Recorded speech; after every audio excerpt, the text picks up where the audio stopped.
नमस्कार साथियों। Negotiable instrument act 1881, इसके तहत सुप्रीम कोर्ट का एक बहुत ही दिलचस्प फैसला आया है और मैं चाहता हूं कि इस फैसले को मैं आप तक पहुंचाऊं और इसीलिए आज का मैं ये वीडियो बना रहा हूं। सबसे पहले तो मैं बता देता हूं कि नेगोशिएबल इंस्ट्रूमेंट एक्ट है क्या। ये एक सुरक्षा प्रदान करता है चेक प्राप्त करने वाले को चेक देने वाले के विरुद्ध कि यदि किसी भी कारण से चेक डिसऑनर हो जाता है, चेक बाउंस हो जाता है, तो इस कानून के तहत मुकदमा दायर किया जा सकता है और मुकदमा भी क्रिमिनल केस इसमें दायर किया जाता है और ये एक सुरक्षा प्रदान करता है चेक लेने वाले को। अब इसमें संक्षेप में मैं बतला देता हूँ सिस्टम क्या है कि जिस दिन आपका चेक रिटर्न होकर आता है, बैंक आपको एक मेमो लगा के देता है उस चेक पर और आपको उस मेमो की डेट से 30 दिन के भीतर जिस व्यक्ति ने चेक जारी किया है उसको एक नोटिस देना होता है और नोटिस में उस पर 15 दिन का समय देना होता है कि 15 दिन के अंदर जो चेक मेरा डिसऑनर हुआ है उसका भुगतान कर दीजिए, अन्यथा मैं कानूनी कार्यवाही करने को बाध्य हो जाऊँगा। इसमें 15 दिन में भी एक पेच है। ये जो नोटिस उसको रिसीव होता है उस दिन से या आपने जिस दिन उसको नोटिस दिया उस दिन से 15 दिन काउंट होंगे। ये एक देखने वाली बात है, इसके लिए आप अपने एडवोकेट से सलाह लें। मेरा अपना ऐसा मानना है कि ये 15 दिन उसकी रिसीविंग डेट के बाद लागू होते हैं। अब रिसीविंग डेट का हमको कैसे पता चलाना है? ट्रैकिंग, यदि आपने स्पीड पोस्ट किया है तो एडी रजिस्टर्ड, तो उस पर एडी की डेट लगी हुई आती है नोटिस रिसीविंग की। अनेक साधन है जिससे पता चलाया जा सकता है, मगर मैं डेट श्योर नहीं हूँ कि ये 15 दिन की अवधि कैसे काउंट की जाती है। इसके बाद जब 15 दिन की अवधि पूरी हो जाए, देखिए 15 दिन की अवधि का पूरा होना जरूरी है। 15 दिन, कल को आप नोटिस दो हाथ कोर्ट में मुकदमा दायर करो तो कोर्ट आपका मुकदमा ही एक्सेप्ट नहीं करेगा, मना कर देगा। तो आपको 15 दिन का इंतजार करना ही होगा और उस 15 दिन की अवधि के 30 दिन के भीतर आपको मुकदमा दायर करना होता है। यदि आपने 30 दिन की अवधि में मुकदमा दायर नहीं किया तो आपका मुकदमा नहीं पेश किया जा सकेगा कोर्ट के सामने। हाँ, अलबत्ता इसमें एक गुंजाइश है कि यदि कोई प्रॉपर रीज़न रहा हो जिसे आप प्रमाणित कर सके कोर्ट में कि मेरे साथ कुछ ऐसी परिस्थिति थी कि मैं इसे 15 दिन में या 30 दिन की अवधि में जो निर्धारित है उसमें वाद प्रस्तुत नहीं कर सका, इसलिए मुझे अनुमति दी जाए कि अब मैं यह वाद प्रस्तुत करता हूं। और ये कोर्ट पे डिपेंड करता है कि कोर्ट इस पर आपकी जो याचिका है उस पर क्या निर्णय लेता है। साथियों, अब मैं दिलचस्प पहलू की ओर ले जाता हूं, सुप्रीम कोर्ट के फैसले की ओर, कि इस विषय में सुप्रीम कोर्ट ने आखिर क्या कहा, क्या जाँचा, क्या फरका, क्या दलीलें वहाँ दी गई। सुप्रीम कोर्ट ने जानना चाहा, वादी से, पीड़ित पक्ष से जानना चाहा था कि ये चेक आपके पास आए क्यों। तो इस पर वादी ने यह कहा कि इस व्यक्ति ने मुझसे रुपए उधार लिए थे और उस उधार के बदले में इसने मुझे ये चेक दिए और निश्चित अवधि पर सिकराने के लिए दिए और वादे के मुताबिक जब मैंने ये चेक बैंक में लगाए तो ये चेक डिसऑनर हो गए, इसलिए मुझे ये वादा आखिर करना पड़ा।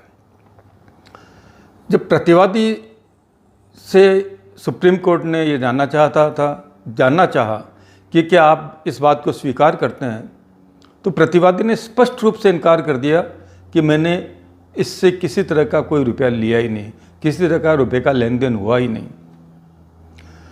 उसने साक्ष्य अधिनियम का सहारा लिया और ये पूछा उन्होंने कि यदि इन्होंने मुझे रुपया दिया होता तो अपने अकाउंट्स बुक्स में कहीं ना कहीं तो एंट्री की होगी, इनकम टैक्स के रिटर्न में भी दिखाया होगा। तो इस बात को लेकर इनकम टैक्स ऑफिसर की भी पेशी करवा दी गई, जिसमें यह बतलाया कि इनकम टैक्स रिटर्न में इस तरह की किसी भी राशि का कोई जिक्र नहीं है।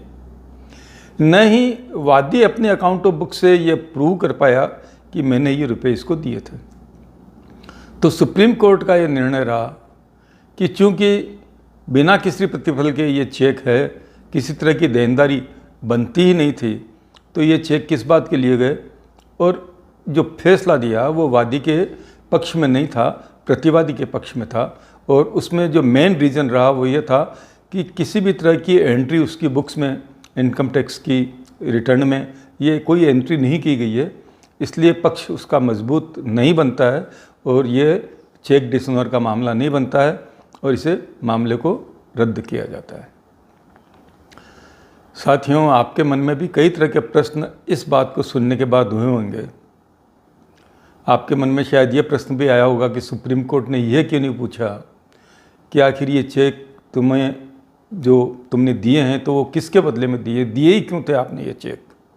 आखिर कोई तो कारण रहा होगा। क्योंकि मेरा अपना ये मानना है कि हमारी भारतीय अर्थव्यवस्था में या पूरे विश्व में ही मैं ये दिखाऊं तो एक इकोनॉमी अलग से और चलती है, जिसे हम 2 नंबर की इकोनॉमी कहते हैं। हो सकता है उसने 2 नंबर का पैसा दिया हो। एक प्रश्न मेरे दिमाग में और उठता है कि ये तो मामला बनता है इनकम टैक्स पेयर होने के नाते। जो वादी था वो इनकम टैक्स पेयर था और उसने किसी भी तरह की कोई एंट्री अपने बुक्स में नहीं कर रखी थी, ये सत्य है। मगर ये एक पहलू और है इसके अंदर जो मेरे दिमाग में आता है, या इस फैसले के बाद मेरे दिमाग में आया और बहुत संभव आपके दिमाग में भी आ रहा हो, और मैं चाहता हूँ कि आप टिप्पणी करके मुझे इस बारे में गाइड करें कि आप इस बारे में क्या सोचते हैं कि यदि वो इनकम टैक्स पेयर नहीं होता तो उस हालत में सुप्रीम कोर्ट का क्या डिसीजन होता है।